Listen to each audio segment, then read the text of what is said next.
আমরা যে এক্সারসাইজ করছি সেটাকে সবসময় কেয়ারফুলি দেখতে হবে আমরা মাসেলস টোন ঠিকঠাক আছে কিনা, অন্য কিছু না। আমরা বোনসের কিছু করতে পারি না, লিগামেন্টের খুব একটা কিছু করতে পারি না, টেন্ডনেরও তেমন কিছু করতে পারি না, তোরই একটা মাসেলসের। নেক্সট নিউট্রাল, এই ঘোরালাম, দেখলাম কী হচ্ছে। ফেসিয়াল এক্সপ্রেশন, আমরা কী করে সার্ট করে চোখের দিকে তাকালাম, তাই না? নো এক্সপ্রেশন চেঞ্জ হলো না, ঠিক আছে। আমি তাহলে ঠিক আছে, এবার আমি মুভমেন্ট করাচ্ছি, ঠিক আছে। এটাকে বলে অ্যাক্টিভ না প্যাসিভ? প্যাসিভ প্যাসিভ প্যাসিভ কে বলছে অ্যাক্টিভ?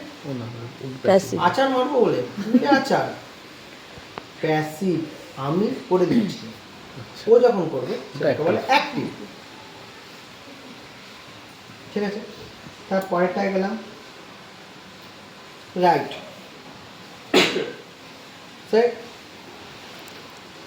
নেক্সট হচ্ছে এইটা আমার এরকম খুব একটা হয় না, হয় এইটুকু, এর বেশি হয় না, করতে পারো, লাভ নেই কিছু। পজিশনই কি ধরবো, ক্যালকেনিয়াম, রাইট পজিশন, এই এটা আমার নেক, এই নিলাম,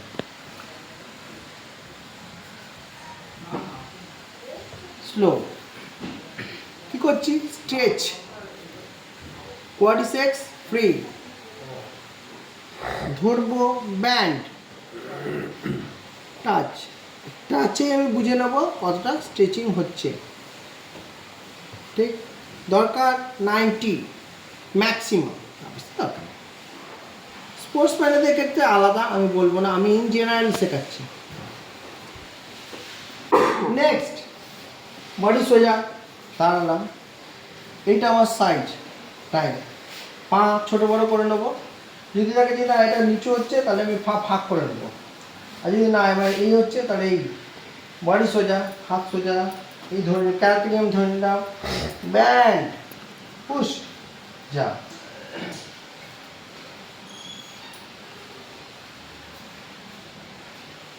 টোয়েন্টি ডিগ্রি ম্যাক্সিমাম, দরকার পড়ে না। তারপরে জোর জবরদস্তি করার কি দরকার, কি বাবা বুঝতে পারছো?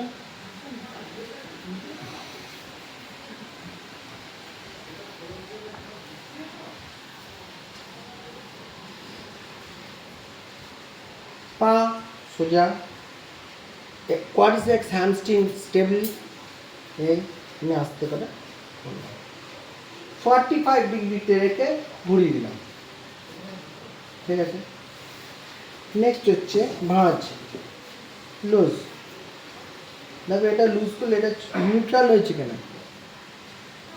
আস্তে করে টাচ করে দেখে না, এটা নিউট্রাল হয়েছে কিনা, নিউট্রাল হতে হবে, ক্লিয়ার। ব্যাকের এটাকে স্ট্রেচ করছি, হ্যামস্ট্রিং না কোয়াড্রিসেপসকে আমার, সরি হ্যামস্ট্রিংকে আমার স্ট্রেচ করতে হবে।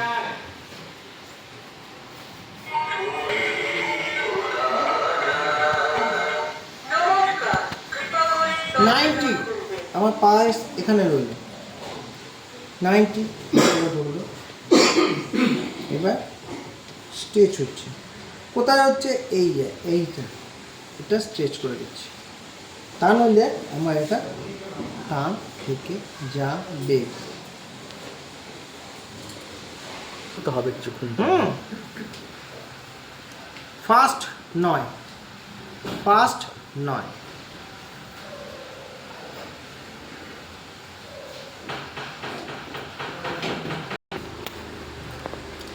আমার এটা কি আছে,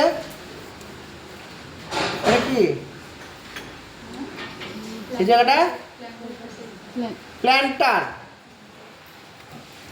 প্ল্যান্টার হাসা আছে, মাসলসও আছে, প্ল্যান্টার যে মাসলস রয়েছে সেটাকে জাস্ট হোল্ড অ্যান্ড রিল্যাক্স, ফসা কিছুটা রিল্যাক্স হয়ে যাবে। সাধারণত যে পেইনটা তৈরি হয় সেটা ফসা স্টিফনেসের জন্য, ফসার স্টিফনেসের জন্য, ফসাকে রিলিজ করতে ম্যানুয়ালি আগে হাতে করে দেখো না, যদি হয়ে যায় তো মিটে গেল, তাই তো। আমি এখানে মাঝখানে এটা ঢিলে করে নিচ্ছি কেন? আমার হ্যামস্ট্রিং কিন্তু টেনে নেবে, তাই তো? সেটাকে যাতে না থাকে সেটার জন্য করো। কিমা বুঝতে পারছো?